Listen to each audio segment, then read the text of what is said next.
On retrouve le parler et la prière en langue dans beaucoup de sectes et de religions du monde. Et là, ce n'est certainement pas le Saint-Esprit qui inspire ces incroyants. Il semble que les démons soient capables d'imiter le don de parler en langue. Cela devrait nous conduire à examiner d'autant plus attentivement nos expériences à la lumière des Écritures. Des études ont montré que le parler et la prière en langue peuvent être un comportement acquis.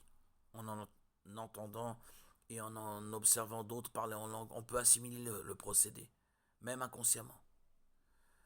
C'est l'explication la plus probable de la grande majorité des cas de parler et de prier en langue chez les chrétiens.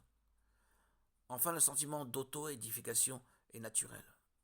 Le corps humain produit de l'adrénaline et des endorphines quand il expérimente quelque chose de nouveau, d'excitant, d'émotionnel ou de déconnecté du rationnel. La prière en langue est clairement un sujet sur lequel les chrétiens peuvent être en désaccord tout en l'exprimant respectueusement et avec amour.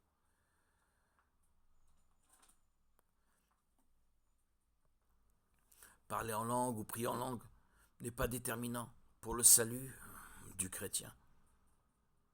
Elle ne distingue pas les chrétiens spirituellement matures des chrétiens immatures.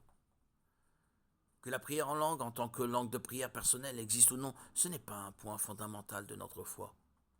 Donc même si nous croyons que l'interprétation biblique du parler en langue ne correspond pas à l'idée d'une langue de prière privée pour l'édification personnelle, reconnaissons tout de même que ceux qui pratiquent ainsi sont nos frères et sœurs en Christ et sont dignes de notre respect et de notre amour.